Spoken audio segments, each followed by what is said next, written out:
Senator Vance. Senator Vance, you're recognized for 5 minutes for your questions.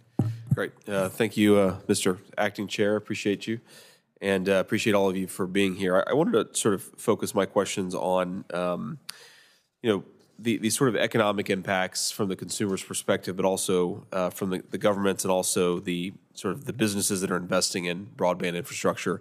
And Mr. Levin, I'd like to direct my questions to you. So, I in your written testimony, you described the positive impact on employment rates from discount internet plans, and you sort of explain how greater labor force participation and so forth comes from, having access to high quality broadband. I know that's an issue, especially in our rural communities, but of course it's an issue in a lot of different communities as well. I'd like to sort of understand, how do you think about the cost savings, right? One of the biggest challenges that we have when it comes to refunding the ACP program and reauthorizing it, which I support, is, of course, the pushback that we are in sort of tight budgetary times. We have to think about how to save money in this town, which is something we do far too little of.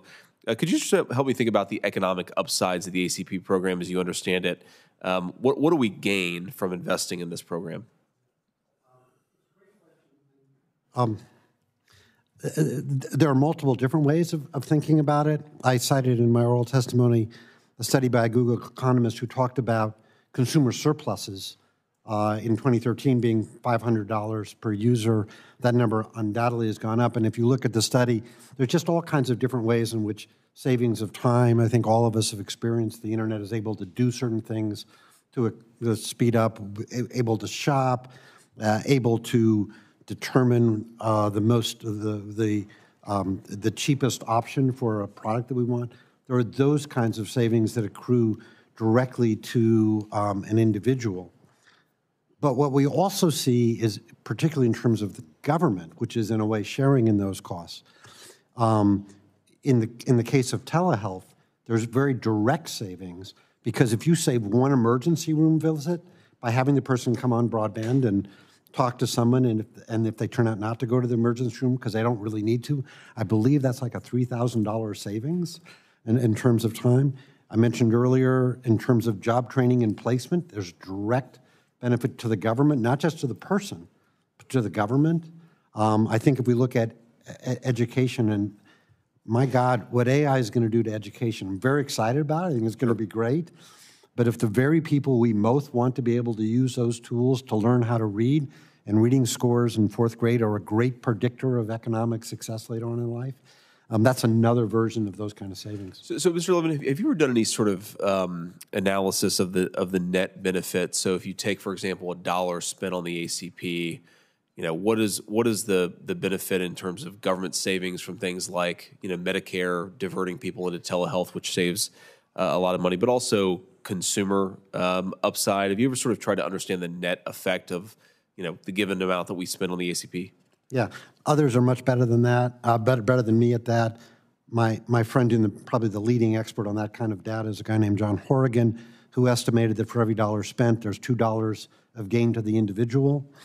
There was a study that said for every dollar spent on ACP, we get a $3.89 increase in GDP. I have not done a comprehensive, nor do I believe there is a comprehensive study on healthcare. I sure wish there was. Yep. I think it's something which the government should do. But it's really about a kind of a larger trend in which we take advantage of this incredible opportunity to rethink how we deliver services. Yep. And there's almost no doubt Yep. that, particularly when we come to healthcare, you'd see a benefit. Great. Yeah, I'd of course be very interested in that too. So one just final question is, when I talk to, obviously we talked about the consumer side of this and the government side of this.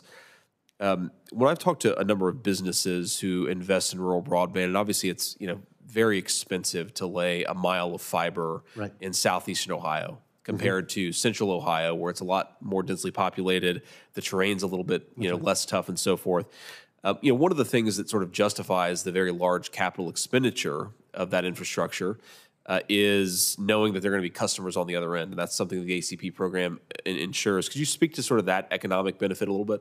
Yeah, BCG did a study which suggests that the BEAD dollars go 25% further if you have ACP, for precisely the reason you just said, that if you have a guaranteed population that is going to pay, and they're going to pay on a regular basis, and one of the mistakes people make is they say only 22% didn't have broadband.